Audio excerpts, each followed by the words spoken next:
to talk a little bit about their work. And also, as we talked about doing, what are the questions that keep you awake at night? What are the things that are really huge challenges? And also, what are the things that, in the best of all possible worlds, become enormous opportunities? So, let me turn it over to Pedro, who will meander over here.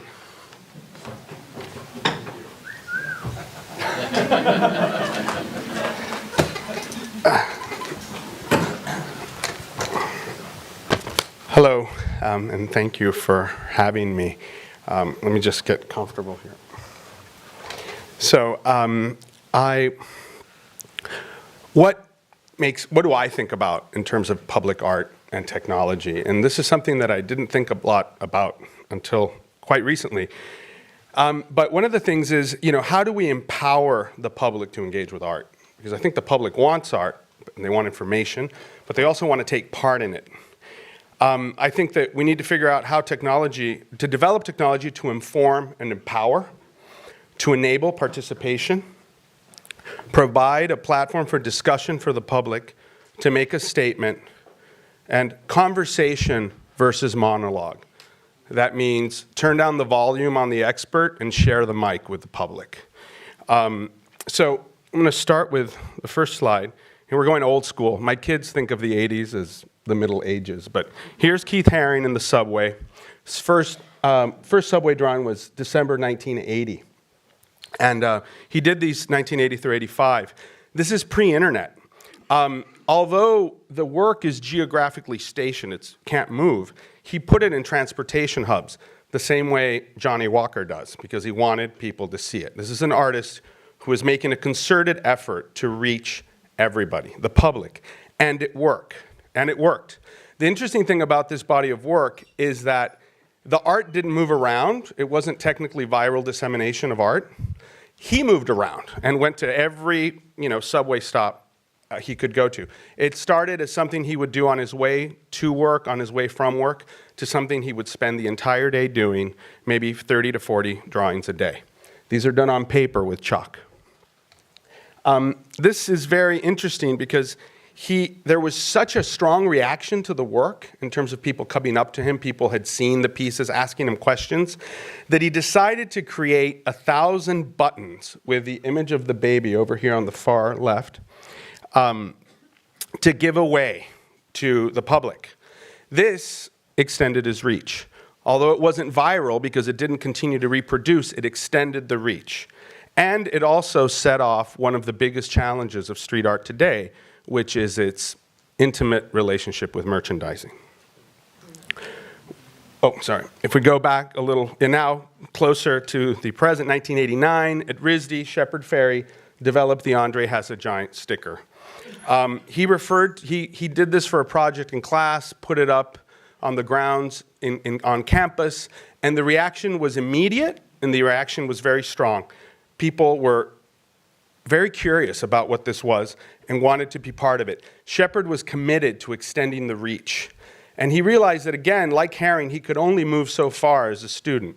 Although I will point out that his mother told me that the bookstore bill tripled when he started this campaign. So he was doing production, distribution, and promotion. In order to extend this past RISD, Boston, New York, where he could get to on his own, he began to put ads in skater magazines and asking kids to call him if they wanted free stickers.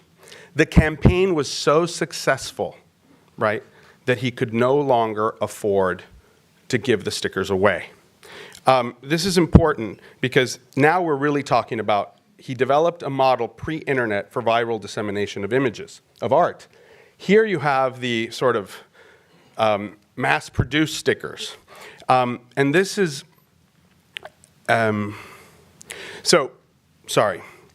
this here, he could no longer afford to give the stickers away, so he had to charge for them. Every time I ask him, he changes the number. It's anywhere between $0.10 and $0.25 what he was charging per sticker. But the fact is that he had to charge. When I mentioned this at a tour at the ICA, Rich Miner, who might be here, pointed out to me that that is exactly what the Web 2.0 business model is all about. Now that flipped me out because I had never thought of it that way. But then I was thinking a lot about the business of the stickers and the Web 2.0 business model.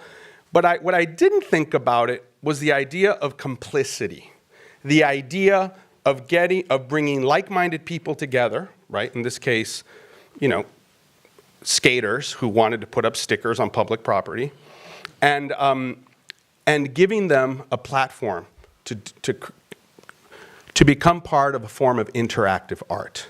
So then this is an engaged art form that Shepard developed very early on. But these are also three of the fundamental principles of social media, right? And also the whole idea of geography. I mean, there's some young people here, but many of us here remember when, you called a number, you called a phone number, and it represented a place, a physical space. Your friends were around you in the neighborhoods, in the geography that you frequented. All of that changed with the internet. So here is a list of 4 suggestions from, what the Pew Center for Arts and Heritage has determined that is important for all museums actions to take in order to get the public to participate actively in the museum and become more engaged. And this is all about technology. Think about this, display objects created by visitors. I mean, that's like no number 1, but that's like right up at the top. And that is about engagement. Generate maps of the most popular exhibits rated by visitors. That means the curators don't decide anymore, which is also a little scary. Help visitors find other people with shared interests with whom to engage, right? Provide a public forum for visitors. So this can all be done with technology now. This is what I would like to see happen, right? And so here we have an example of someone who's already doing it. The artist JR, who's French. This is visitor interaction and displaying the work created by the visitors. If this were a museum, JR here is taking, the image isn't so good, blown up, but on the left you see the photo truck. People line up, get their picture taken, then it's pasted on the ground. There you have visitor interaction and visitor participation. Location is also important. In the previous image was Times Square. What about bringing like-minded people together? This is in Israel. Looks like they're having a party. There you can see the photo truck again. So people are there coming together to paste their images. What's interesting about this platform that JR developed is that he used the support from when he won the TED Prize in 2011, he used their support to put this program together. Originally, it was people emailing him images that he would have printed up and shipped back to them in order to paste up, to speak up for something that they believed in. Here's an example of what people are doing all over the world. This is in Japan. These people are speaking up for for the loss after the tsunami, the loss of lives after the tsunami. So it's not just about bringing like-minded people together and giving them something fun to do. It's also about empowerment, a platform for the public to make a statement. And you wonder why he's so popular. Check this out. These are the followers on Instagram. Check out how many JR has. He's beating the Museum of Modern Art. Shepard Fairey's not far behind. He's only 4,000 followers behind. But if you follow Shepard, his Instagram is a bit impersonal. New Yorker magazine, it's like losers. I mean, 195, considering the stature of the magazine. And then with Takashi Murakami, you really see here that auction prices don't really have any correlation with Instagram. Richard Prince, 13,000. Jeff Koons, 677. Now, in fairness, Jeff Koons has 5 accounts. Either he has someone who sets them up for him, or, but yeah, he's never gotten past 677. The important thing here is that you don't get to 400,000 followers on Instagram with, you don't get on 400,000 followers on Instagram if you don't try really hard. So these artists are actually using existing technology to move forward. This is an image in a favela of the artist Vills in Rio de Janeiro. I want to create technology so that people know where this is and know about it, and then can talk to their friends about it and give and relate to the piece. And Google launched their street art project today. It's part of the Global Arts Institute, I think that's what it's called. And here is an image of Fail in Dallas. So it's already happening, but I'd like to see more institutions getting involved. Anyway. Oh, yeah. Anyway, thanks.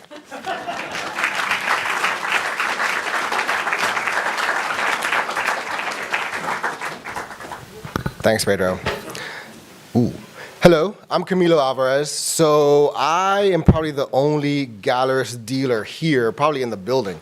I've opened a gallery, used to be called Samson Projects, then it turned into Samson, now it's Samsonia. And it's opened 10 years ago this past March. I was very young when I opened it, and I like to focus, I don't have any images for you, an oasis of visuality, if you will, but you can hear me, right? So recently I worked on a project by an artist that I work with. His name is Todd Pavlisko, where he worked with a sniper who had held the world record for the longest kill. It took us about 3 years to convince the Cincinnati Art Museum to let Todd make an artwork with this fellow shooting down the museum. There were several generals involved. There were about 5 different insurance companies. The sheriff was there. There were community liaisons as well. The governor had to give permission. It was pretty complicated, and I think one of my, is all about simplicity. So I think, going back to Pedro's, we got to make it simpler than this. But anyway, the actual artwork is now currently on view. He has a solo show at the Cincinnati Art Museum, and it's basically, he had 2 slow-mo cameras find the bullet running through space, and basically imagine a bullet running with, an Indian bodhisattva in the background, some Flemish painting, Harold Edgerton's bullet hitting. So it runs through the collection. The piece is called Docent. Docent. So, museum docents, people that are supposed to explain. I think part of art and technology in public places is more people like us becoming docents. That's one point. Another work that I recently came across was locally here in Boston. Cedric Douglas is a fellow that just got a bunch of money to actually put together a project where he involved the community, and the community, how do you want me to spend this money? And so he basically put together an art truck, like food trucks, so it travels around the community, gives lessons. I'm actually going to get involved and give art history lessons in the truck. So that kind of engagement, I think, is incredibly necessary.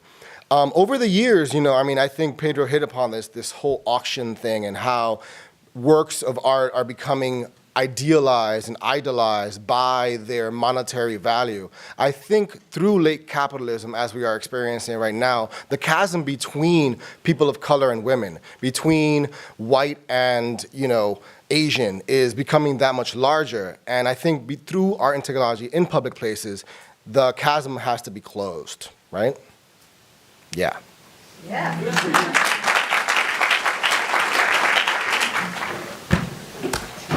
All right.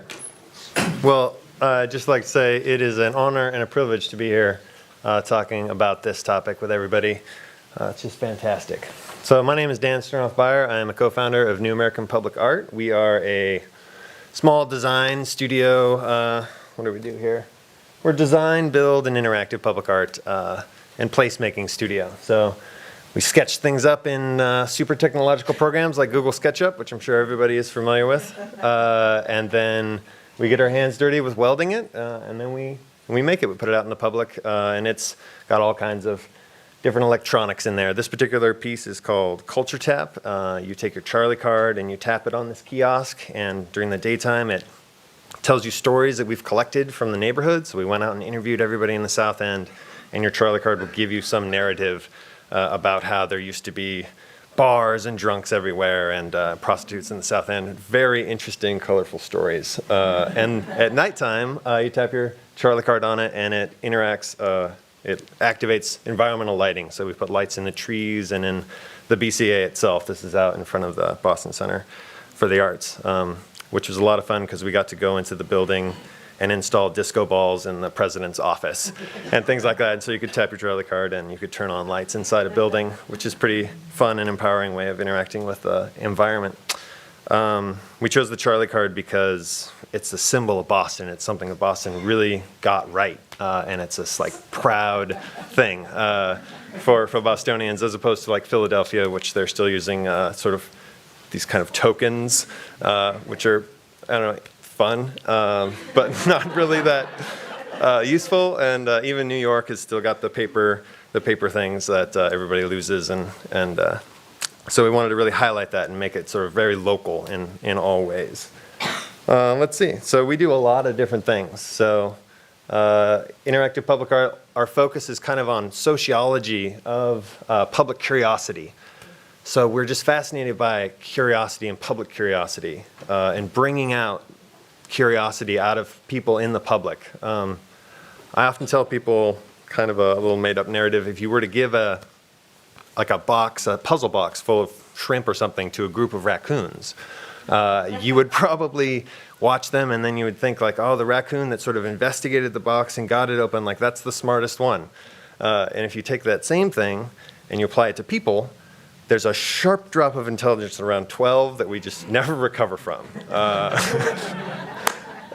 Kids are just incredible, and they just run up to things and they investigate it, and they use their physical experience, and they're great. And so that's what we're trying to draw out of people of all classes and age groups in the public. All right. So we also do placemaking and sort of trying to get things art and event ready. So basically loading the environment with infrastructure that enables public art and events to happen. So in this case, we're not making public art per se, we're making all the things that public art need. So this is sort of like a structural connection to a part of a patio that you can have internet and electricity kind of coming up out of. So public artists can come there and install really modern things that use the internet.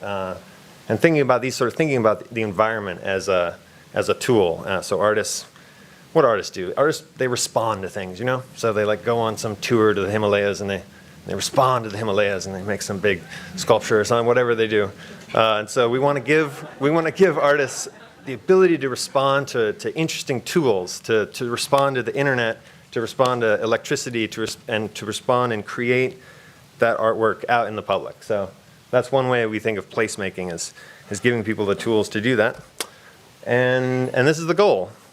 People just laughing their ass off outside and being curious and talking with each other in a free, accessible way.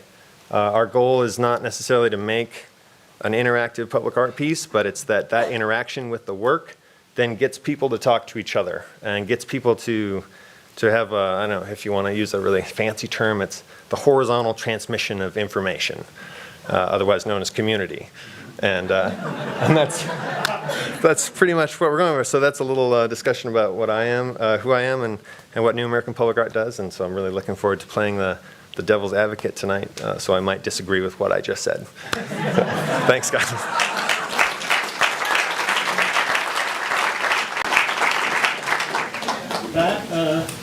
We go together. Oh, you go together, okay.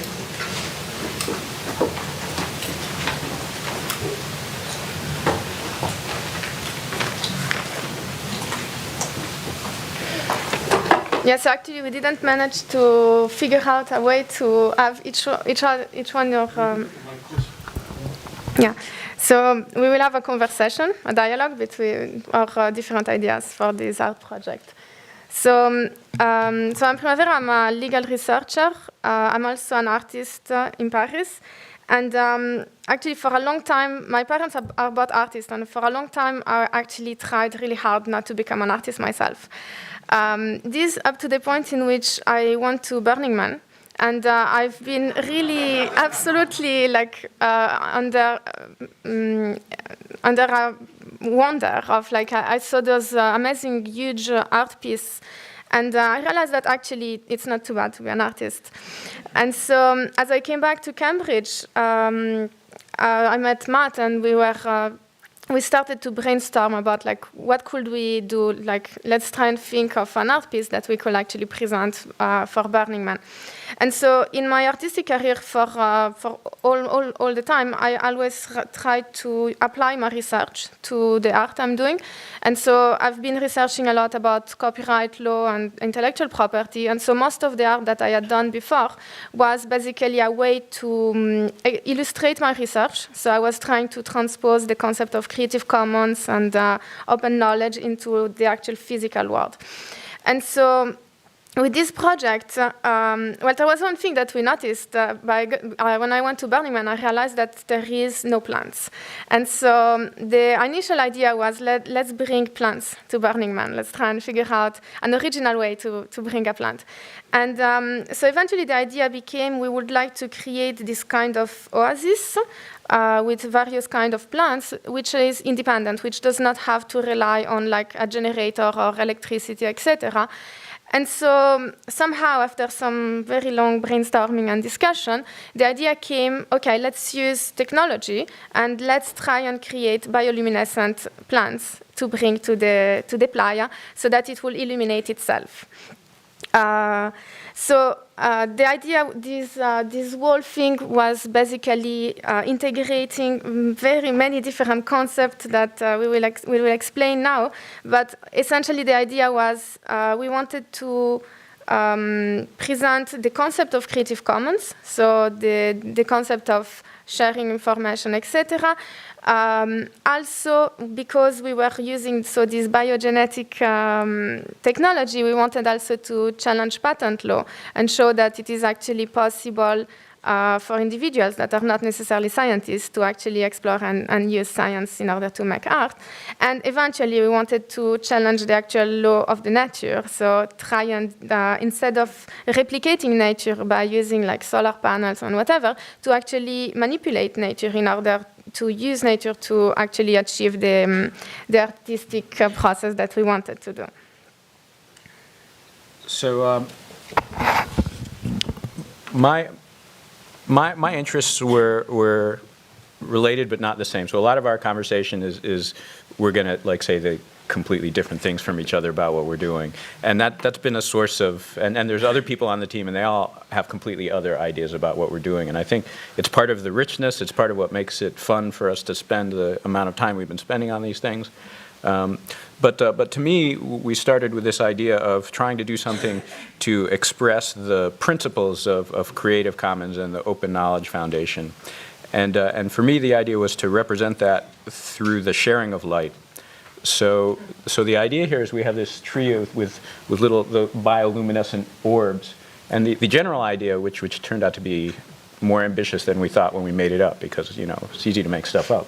But the original idea, which we're still working on, and we'll see what happens, it was that those things are little bioluminescent fruit. They're little ornaments, and we would encourage people to pick them, and you could take them with you. But because they're organisms and they're growing, the ones we spec'd out originally would multiply. They would double about every 24 hours. And we wanted to encourage people to take one, and the next day to spill half their bioluminescent fluid into a container and give it to somebody else. And now both people have half as much, but a day later they'll both be full. And then each day, each person could share half. And if you looked at the Burning Man site we imagined from 10,000 feet in the air, over the course of the 2 weeks, you would see the light spreading. And we thought that this would be a great way to represent the idea of the sharing of knowledge. And into this, we all project our other secondary concerns and interests and ideas. But that was sort of the grand scheme of things. And so, from my perspective, one really important thing about sharing knowledge was also what kind of knowledge we're sharing. So, the idea of like this fruit and that the fruit is spreading through the playa was also that as people come and pick the fruit, then we have to explain them what we have done and how it works. So people see this light, they don't really know how we generated these bioluminescent things, and so the condition to actually get the amulet will be we have to explain to them the underlying technique, the underlying science that is actually creating this, so that as the light spread and as the knowledge spread, also the knowledge about the underlying science will spread. And so in order to be able to actually convey the underlying science, then we had to explore and to learn, because we actually had never touched anything that is scientific before. And so the first, we did quite a comprehensive exploration of what are the various possibilities that we could use in order to obtain some kind of bioluminescent thing. This is the first successful experiment to some extent, which was with, so that was basically bioengineering. We took some E. coli and then we transformed them by inserting the GFP gene, which is some fluorescent gene that is on the squids. The really advantageous part of this is that the E. coli, once they get the protein of the GFP inside, they don't need to be alive anymore. So they create this protein, and then we can kill them all. And we don't have to worry about them anymore. No. The only problem with this, so the protein is basically not, this is not real bioluminescence, it's actually fluorescence. And so the advantage is that we don't have to worry about any kind of contamination, whatever. The problem is that we need to send them some light in order for the fluorescence to actually be visible. So this is done with like black light. So this didn't really fulfill completely the objective that we had to be completely an independent work of art with no electricity. So here you see our great idea. With the alternative to the fluorescent effects are actual bioluminescence, but so far all the bioluminescence things which we found, which I think is going to continue to be generally true, needs to be churned a little bit. It needs a little kinetic energy. So just hanging the things from the tree as we originally planned would not be sufficient, because they have to be shaken. So our plan we've been working on more recently are what we're describing as visual wind chimes. So they look like a traditional wind chime, but they're containers of bioluminescent fluid. And when the wind agitates the containers, instead of making noise, it blinks, and it has this really nice little tiny sparks of light. It looks like fairy dust in the containers. So the problem we had here was that when we went to go film this last night, it turns out that actually you need a pretty good camera to take a picture in the dark. That's our best photo of our work in progress. But it's going to be cool. So the idea is that there's a bunch of little containers like this. Our prototype has little containers about this. This is sort of like the size of your thumb, and they're hanging from strings. And there's some super balls and things that make the super balls bounce into the containers, and they light up a little bit. We'll have better materials and stuff when we get there. Okay, then so just 30 seconds to explain what is the underlying philosophy that we have, or at least, so my underlying philosophy, and so my vision is basically that we have an important distinction to be made between what is magic and what is science. So magic is whatever we cannot really rationally explain, whereas science is what we think is at least rationally understandable by someone, even though maybe we don't understand it ourselves. And so the idea overall with this project is we want to decrease the realm of magic and increase the realm of science. And in order to do that, we do use magic, or we do use something that looks like magic, in order to invite people to actually realize that what they will consider to be scientific knowledge is actually magic to them, because they don't really understand how it works. And so by creating this artwork, the idea is we want people to become curious and to try and want to figure out how the work function, so as to make them comprehend better the underlying science. My view is a little bit the opposite, in that whereas Primavera is trying to decrease the domain of magic in the world and increase the domain of science. I'm fundamentally interested in increasing a sense of wonder, which we both agree can be a driver for people to engage in science. But fundamentally, my objective with this project and other projects would be to get people to just say, wow, to just, yeah. And I think in the context of urban art, as our clock runs down, we live in an environment that's every single thing you see, every single moment of your day is built intentionally to a human scale. And there's, I think, a real need for things that induce wonder and sense of the sublime and things like that. And hopefully with this project, we'll get a little bit, make a little progress on that sort of thing. When you come back in 4 months, you'll have it, right? Yeah. Thank you.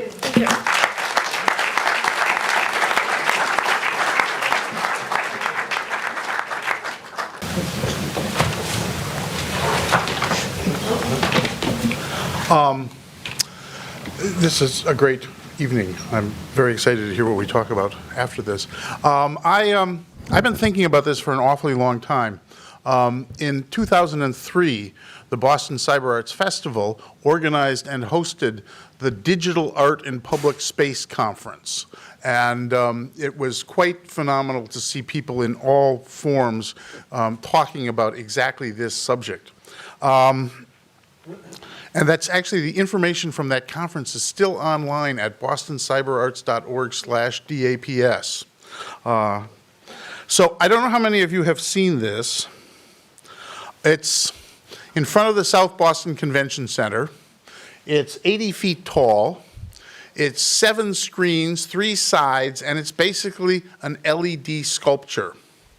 And Boston Cyber Arts has been organizing an art project for it. This is Fall by Jeff Wormuth.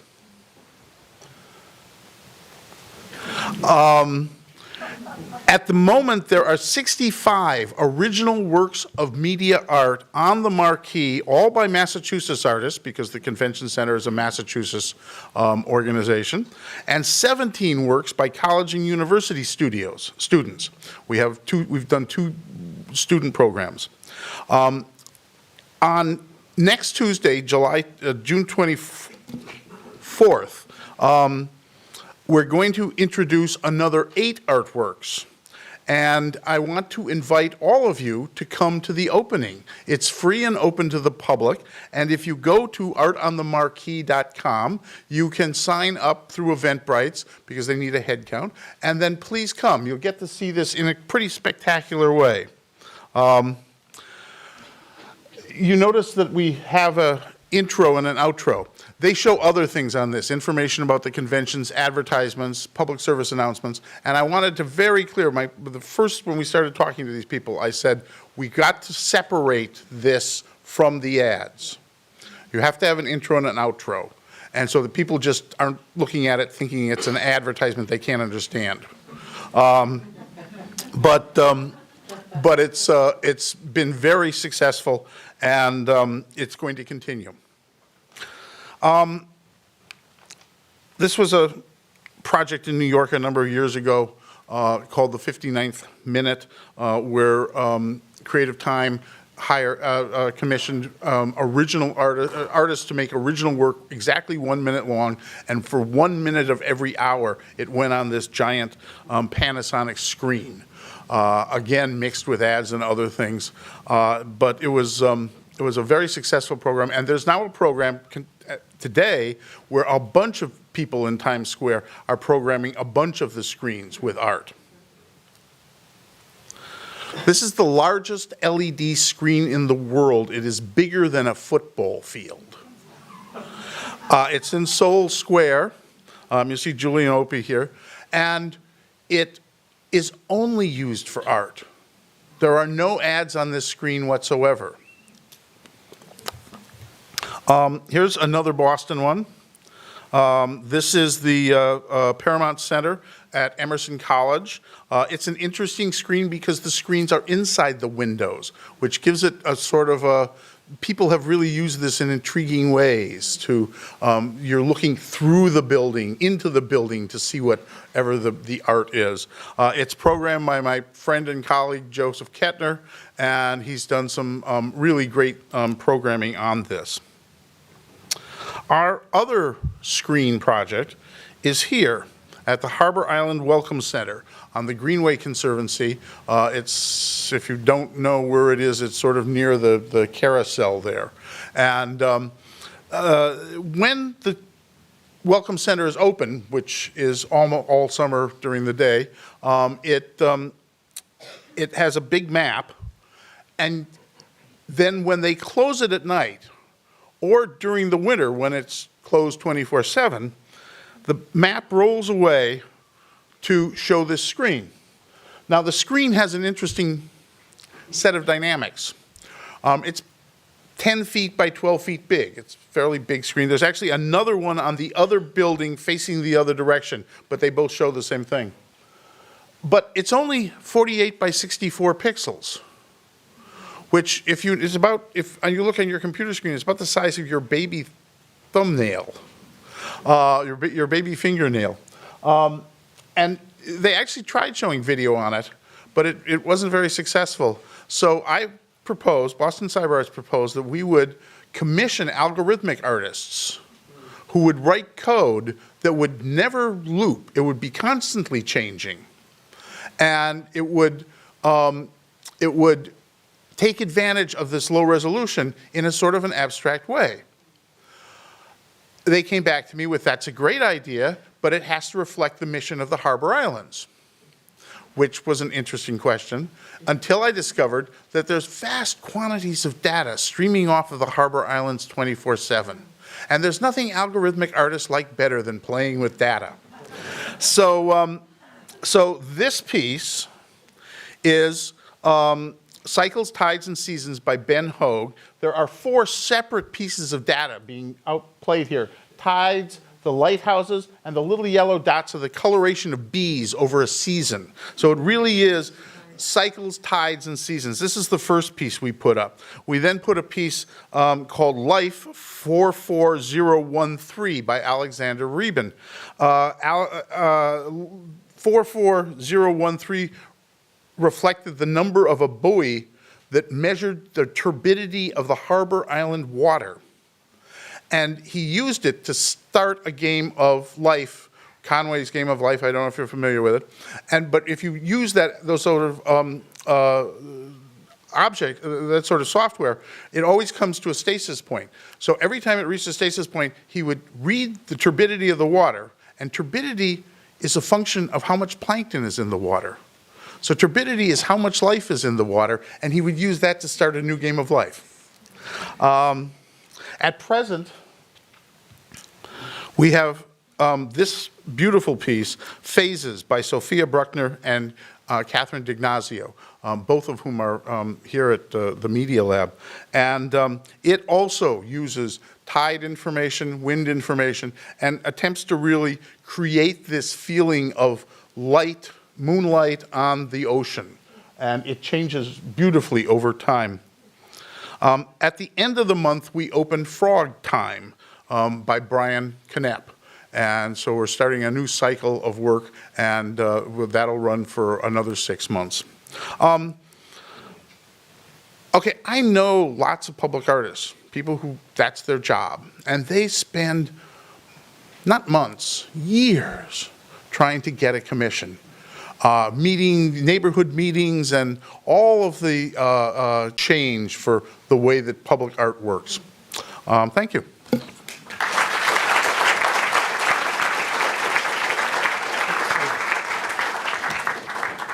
Thanks.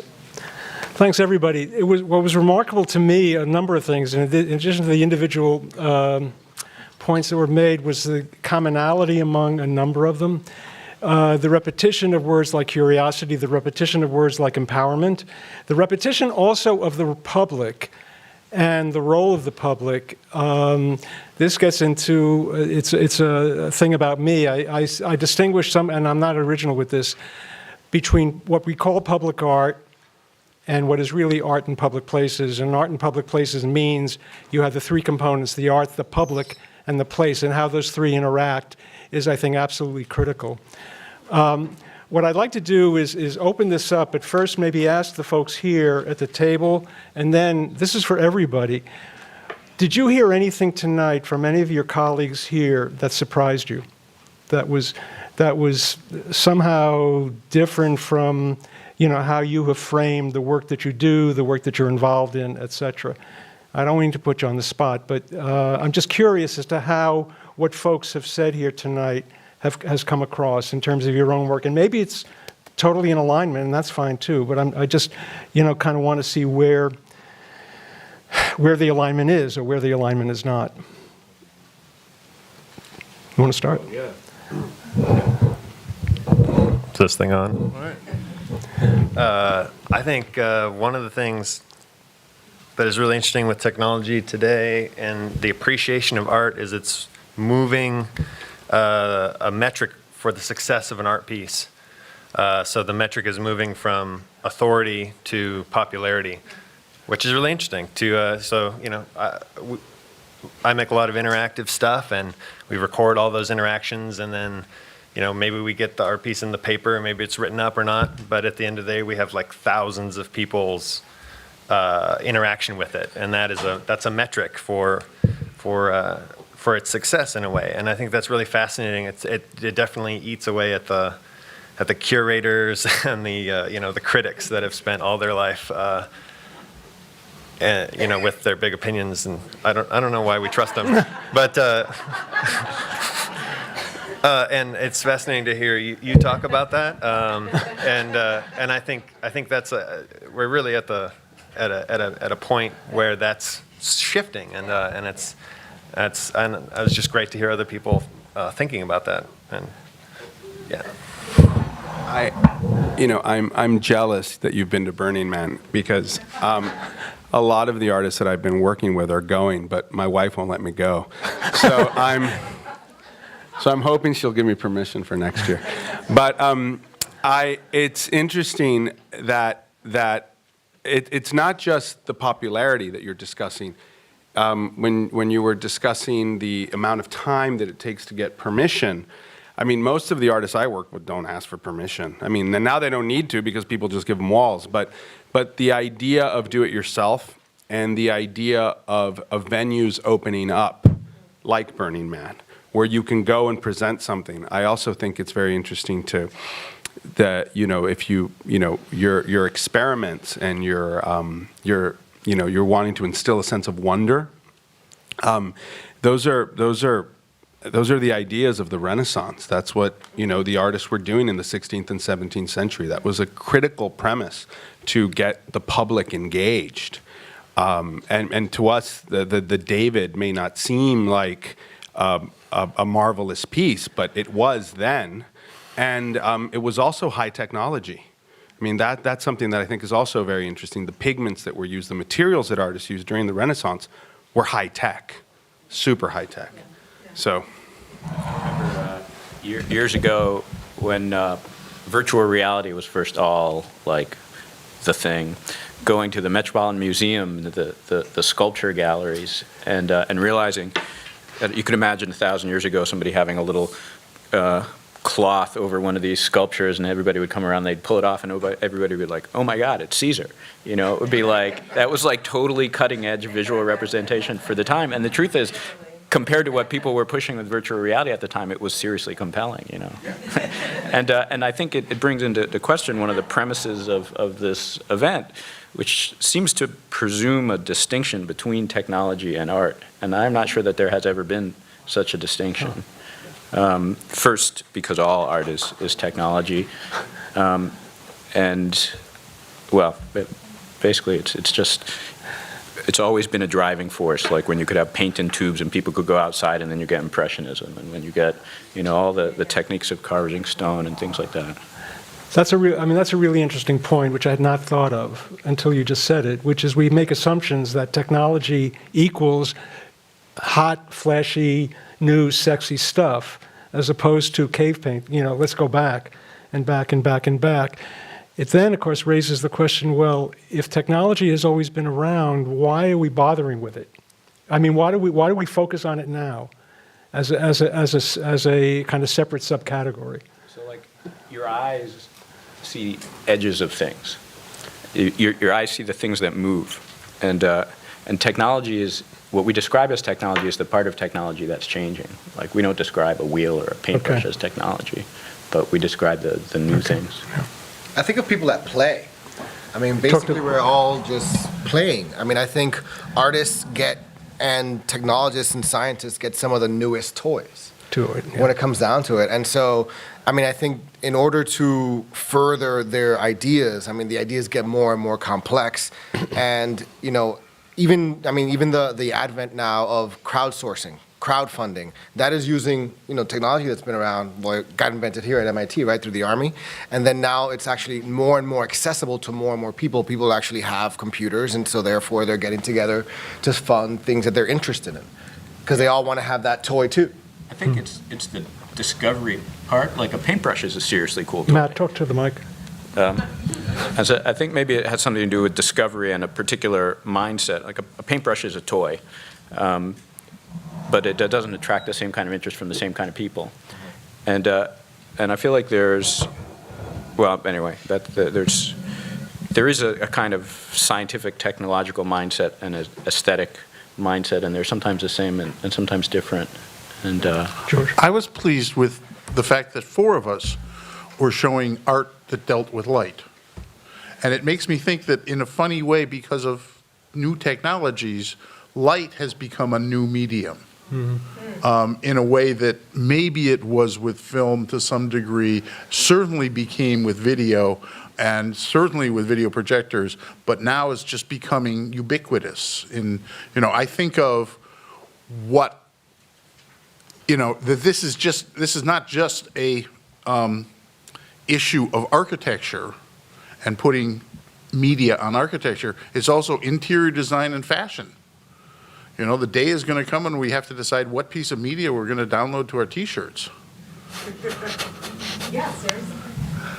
Does anybody have any comments from back there? I don't know how we're going to work this. Yeah, she's way back there.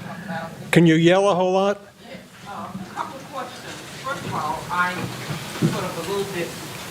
really appreciate, the forum. It's unfortunate that, you're preaching to the choir of Ivory Tower, basically, when the public is out there. And I would think that we would try to engage the public more. That's one thing. The other question really is, comment. I think about the graffiti artists that really took back public space. And it's unfortunate, I would like to see more, how the new media sort of allows those people that were working, operating more on the graffiti artist mentality to be able to engage with these spaces. I mean, perhaps we should be building, programmable walls that people can pick up a tablet and say, okay, when I pass by, I will create this space. It just seems like there's too much of this sort of interior, elitist type of, small crowd enjoying, small group enjoying, the benefits of this art when, again, you walk through some Boston neighborhoods and this is absent. Can anyone comment, sort of, how do we reach out to the public? Do you want to talk about the up truck or Douglas? I think first, thank you so much. That's a fantastic realization that we are sitting literally in the Ivory Tower, and I guess this is going to go on YouTube or something. But we are all of a very specific class here, and a big problem with public art is the accessibility of the technology used to make it and used to interact with it as they become more and more interactive. Phone apps and things. Text something to some number to change the lights or something, or that's a huge class divide, and I think that's a big challenge for new media artists to try to overcome. Like, what could you make a new media art piece that's interactive in some way that basically you can get the generative construction of the people to create the art, but also have it not create a class divide of who has technology and who doesn't. I think that's a fantastic question, and it definitely is one that keeps me up at night. Well, I would say that the technology divide is shrinking. I was working on an essay and looking at the favelas, and I think in Brazil, I think it was 50% of the people have computers in the favela, and close to 30 have phones, and that's only allowing for more, more and more. That's growing. More and more people are getting access to the technology. I think really it's more about the artists and the organizations really having the intention of dealing with a much wider audience. It is no coincidence that JR has 400,000 followers on Instagram. I like to use Instagram as a metric because it's something people are familiar with, it's something that's relatively accessible. But 400,000 people that can follow JR on Instagram, it's because he has made work that everyone can reach. And his work, other than, his work is very low tech. He's using old printers, and I can guarantee you they're old because I've tried to repair them, and sometimes you can't find the parts or the people to fix them. But he's using old printers, old plotters to print people's faces, and then pasting them on the wall with wallpaper paste. That's low tech. So I think, but I think that the intention is really the important part. When artists and institutions want to reach a wider audience, they can and they do. There's another aspect, I think, to your question, which has not so much to do with technology, but rather has almost to do with location. For example, this kind of discussion that we're having here, which is phenomenal, it should not only take place here. We should be having this kind of discussion out in fill in the blank. And I know some of that, to a degree, has been going on, and it's not that it's tough. I mean, you just got to have the will to do it, and to go out there. And I think, again, to use an example of an artist, and I think somebody mentioned him earlier, Cedric Douglass, with his up truck in Upham's Corner, wandering around and asking folks to contribute their art. And I think it was Pedro who talked about a participatory museum, which is kind of what he's doing. And the notion of participation and taking it outside the walls of this is important, but this is not the end all. There's a lot more that all of us have to do. And talking about, at the end of the agenda, it says, what are we going to do about it? And maybe what each of us can do about it is to take what happened here, assuming any of it made sense, and take it outside the walls. And take it into your neighborhood or your community or wherever you live, and sort of do something similar so that you do have this kind of participation. I think at the core of that would be probably the most accessible would be the students. Of course, there's many students in here, but I think more like public schools. Yes. I think public schools have lots of walls, they have lots of halls, they have auditoriums themselves. I think more of, instead of taking those students out of there, making them go to the museums or making them go outside, bring them actually the video art on their screens, and them working with graffiti artists to kind of make murals. And that's not as big of a program as it should be, I think. Right. Yes, sir. So I'm curious why there isn't more public art in this area. If you go down to an Austin, they have a big program, Keep Austin Weird, and they really celebrate their art. There's a developer in Miami that made megabucks by buying up a bunch of old warehouses in what's called Wynwood, many of us know, and hiring artists to do murals, basically paint all the buildings. They, quintupled in value and made a fortune. So why is it that there are so many reasons, both economic and personal and social, that this could be valuable for our communities? Why don't we have more public art? Wow. I know, I live in the South End, and I know the South End is a historical district.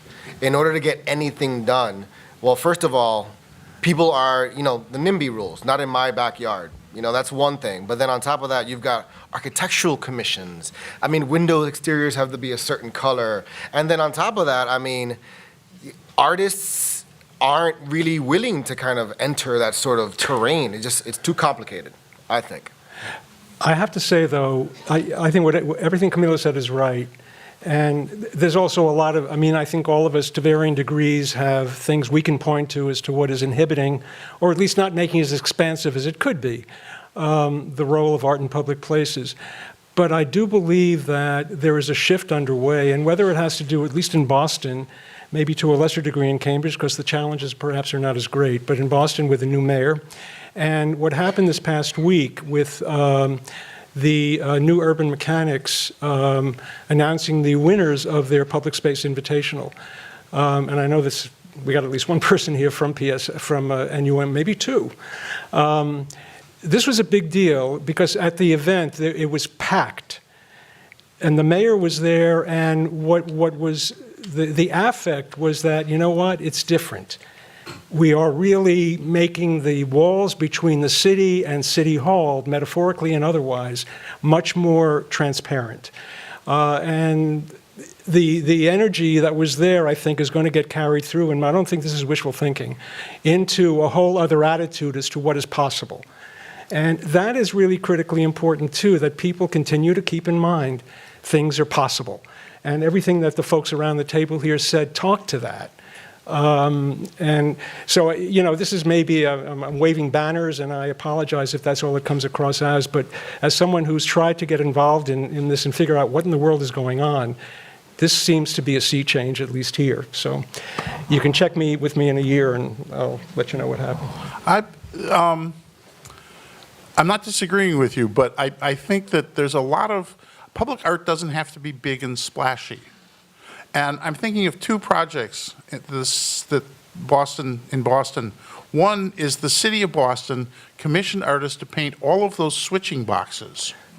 And you can even find it online, what every single switching box, who painted it and what they are. And they're wonderful. You just come across them and they're little tiny gems of art. And the other one, because the Boston Cyber Arts Gallery is in the Green Street T-stop, I know this. Every T-stop on the Orange Line has a piece of literature attached to it.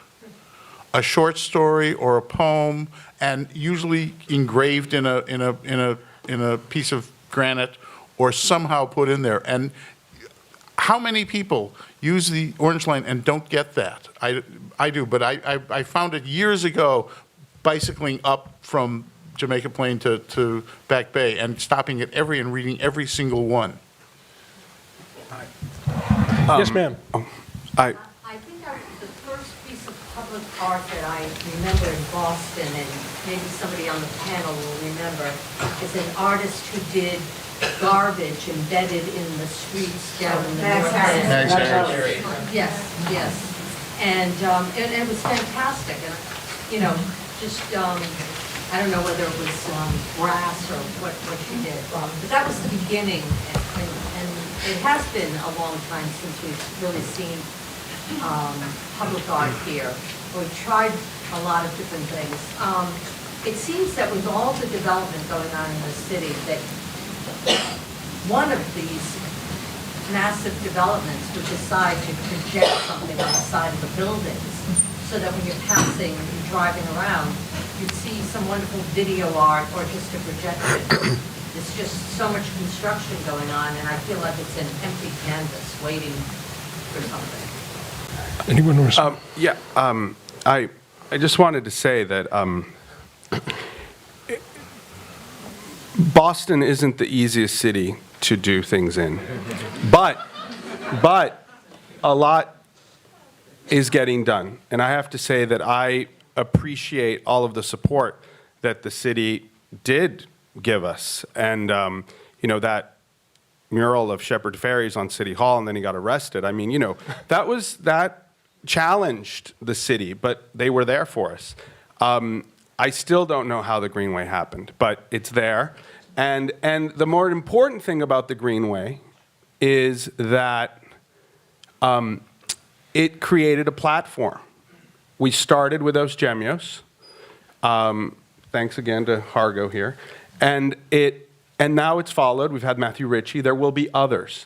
And these steps are being taken. So yes, it is difficult, I agree. And there isn't enough, and there should be more, and developers should get involved. But Ron, it is getting better. And I think it will only get better because there is definitely a hunger for it. we may never get the $9 million Bay Bridge project that San Francisco got, where they put lights on the Bay Bridge by Leo Villarreal, or, the Olafur Eliasson waterfall underneath the Brooklyn Bridge. That may take time, but I think we will see more public art. I find, though, that when the project is there and the artist is in place, the money and the authorization will follow. These things can get done if you're committed to them. There are a lot of moving parts that have to fall into place. I have to say, by the way, and this picks up on your point about, I think, about new development. There are at least two examples that I and Dan also are aware of. One in Mission Hill. There's an architect developer named Sebastian Mariscal who is creating this mixed-use, 44 units of residential with some retail. But built into his pro forma is the ability to support temporary art on an ongoing basis. This will be a part of the development. The same thing is happening in Bartlett Yard in Roxbury, where, again, the redevelopment of Bartlett Yard, I don't know how many units are involved there, again, is incorporating, as part of the pro forma, the support for, if you will, a permanent place for temporary art. So, I don't know if these are just straws in the wind or what they are, but it is part of the, change that is occurring. And I hate using change is occurring because that makes it passive. People are making change happen. How about that? And I think, to a certain degree also, we're talking our locality, right? Humans love to be provincial. New Yorkers are provincial. Nobody wants to, support New York artists when they're in Boston. But to a certain degree, because the world is becoming that much flatter, I think it's not even necessary to, you can JPEG Japan. So I love the fact that Dan can probably do projects on that, screen in Korea. I wouldn't doubt it. He probably will. So I think that is actually part of it.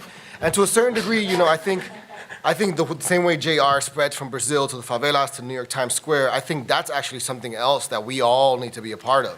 The same way I believe Cedric Douglas can take his, art truck to New Hampshire, which has no contemporary art, So I think even thinking about...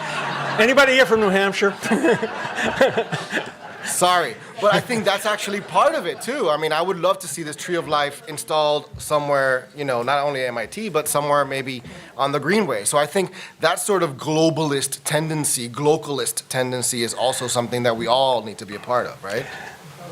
Let's see, you here in the front, and then we'll take you in the back first. Could you maybe stand up? Thanks. So I'm wondering about sort of maybe movable art, like either performance art or and the difference between audio and visual art, because I think some of the challenges that people have mentioned, perhaps movable art, like performance artists, could not interrupt the sound or the historic So I was wondering if anybody's got... Did everybody hear her comment or question?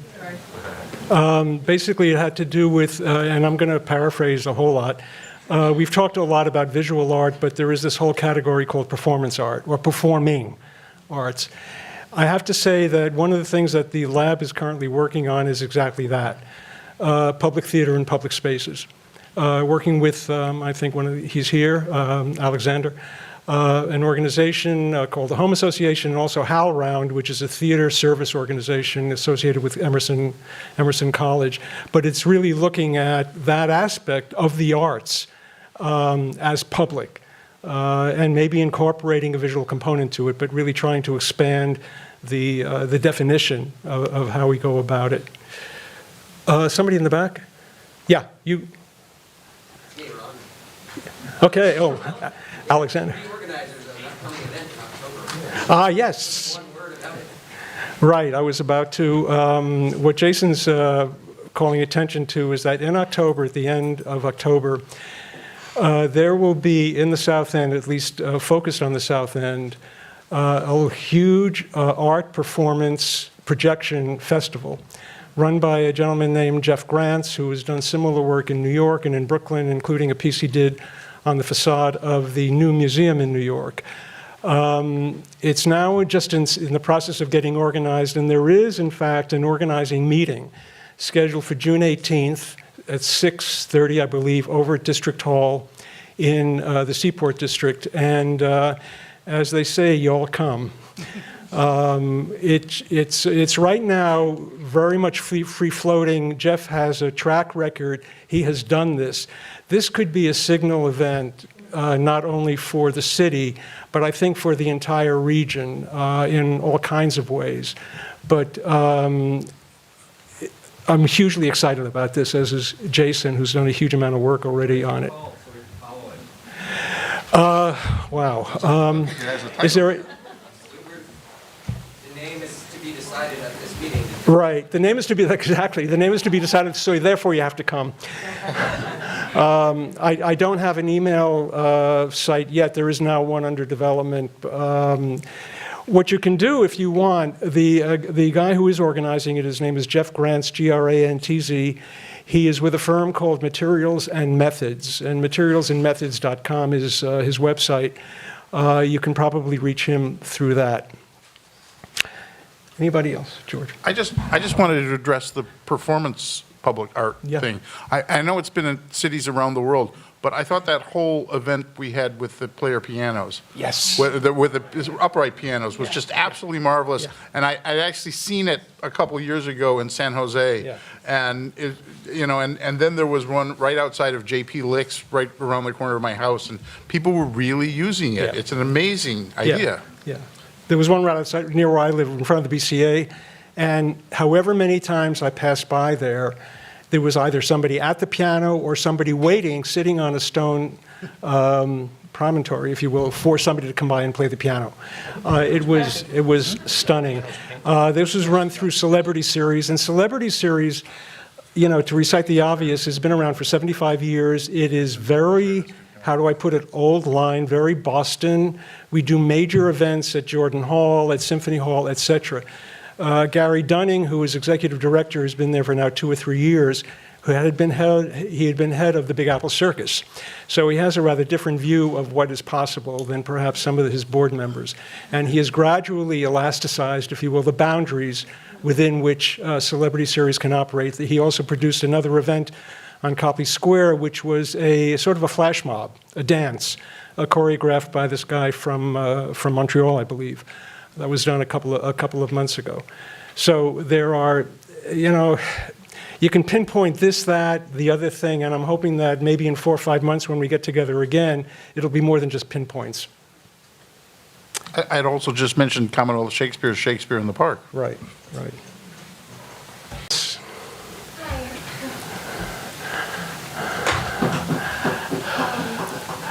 Janelle.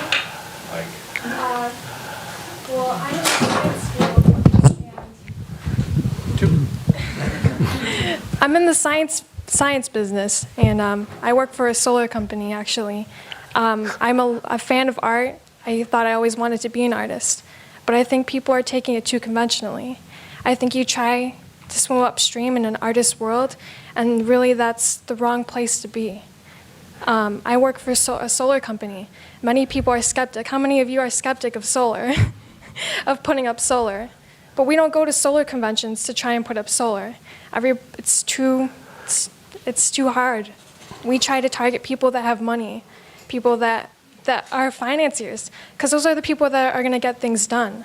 And I think you're going to get things done if you take it unconventionally. Mm-hmm. If you keep taking things conventionally, you're not going to get anywhere. People are going to see you conventionally. What is your point? I'm just saying stop trying to target artists. Think outside the box. Go to random businesses. I don't know. Draw up ideas that way. I mean, I sit here and I listen to all these conventional ideas. Everybody's thought of that. Everybody's thought of taking it that way. Performance art on the street, but I don't know. You're the artist. Maybe Pardon? your solar company should sponsor one of Dan's projects so it can be powered by it. Right. I mean, solar looks weird in itself. Has anybody seen modules? What solar modules look like? I mean, I'd be interested in somebody, an artist, trying to rearrange it in a certain way, in an artistic manner. But that's what we do. We try to get the public involved. We have, we work for towns, and the majority of our projects go out to the towns. And what comes with that is we also try to have a public involvement plan. That's what everybody asks for, is a public involvement plan. Kiosks, things to get the public involved for schools. I don't know, you guys have the ideas. Carmen, that's got a good point. Maybe there is not a public involvement plan, but a business involvement plan with your company and others. Yeah. There was some way for developers or That's what we'd all been talking about. I mean, basically about breaking down private versus public. It's about breaking down partners. profit, for-profit, non-profit. It's all just, we're all just trying to make the same thing happen, right? I agree. Yeah. Yes, out there. Yeah. This is sort of related to your answer, and Pedro, I really like what you said about like how people don't ask permission. I feel like that's only in Philadelphia. And people who like live in Boston and like have tried to make art in Boston know that there are a lot of permissions that you have to ask for. And I mean, and then again, Pedro worked with the ITA on that wall, but I guess sort of related to what Janelle said, I just want to like, I want to hope that people in this room, people who go out into the world would like tell other folks that they meet what sort of advantages that they have, and sort of share their sort of like connections, and like Camilo, that's great, you're gonna be working with Cedric. And so like maybe people who don't usually go to Welcome's Corner will go because you're there and you're in the South End. And they're like, oh, I know Camilo, it's fine.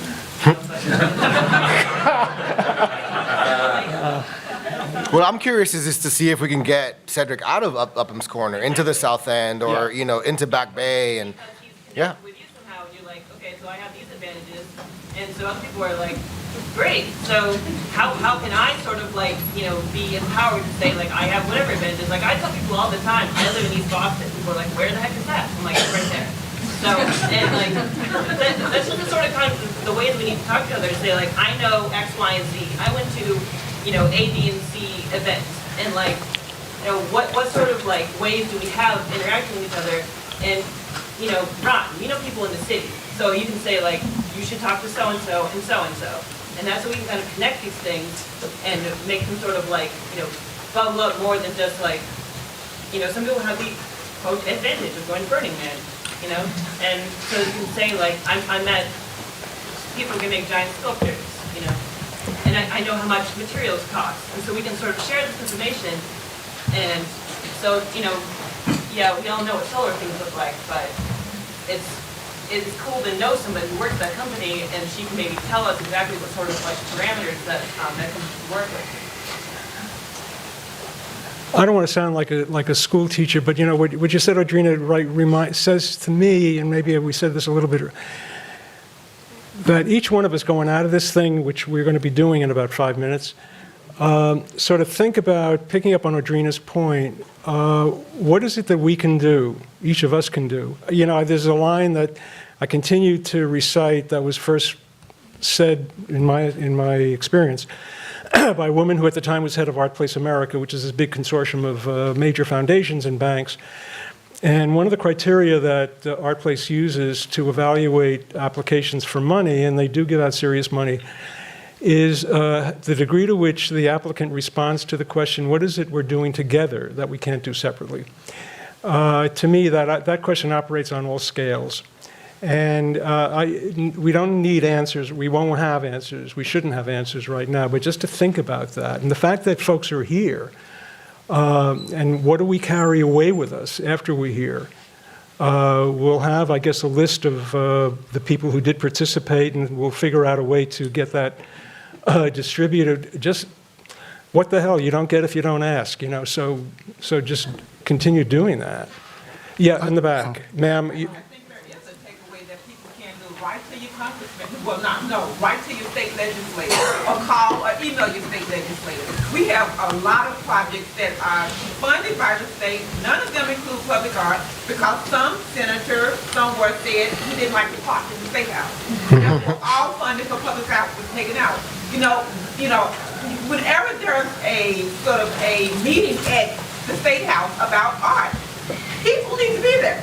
Not just a handful, but people who really support public art need to be there and let their voices be heard. Otherwise, you're just sticking to the choir, whatever. And those legislators are not here for people who vote. So you need to do that. You need to put the action where your vote is. They respond to voters. Ask those legislators, I want funding for public art. If everyone in this room writes to their state legislator, state representative, I think you would have, an op-ed piece in Boston Post or what? All these people are interested in public art. What's going on here? As opposed to just talking to other artists. Liz, yeah. And join Create the Vote. They're And having join. a public forum for the gubernatorial candidates. Yes, I don't know if you heard, Liz Lamonche said, Create the Vote, which is an organization started through Mass Creative, is focusing on the gubernatorial race, specifically regarding arts and culture, to make sure that those issues are close to the top of each of the agendas of each of the gubernatorial candidates.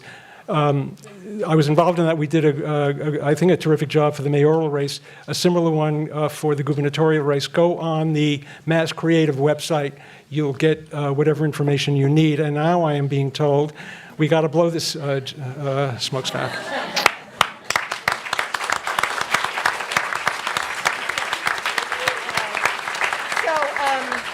I'm just going to say thank you to our audience and to the speakers. It was truly marvelous. I feel so grateful to everyone for such a terrific beginning of a conversation. And I think we will figure out a way to, put those emails together, and we'll, maybe we'll do this again. And just apropos to some of the comments, which is, this is a good place to start, I think. So, and especially thanks to Ron for all his work and and in terms of, yes.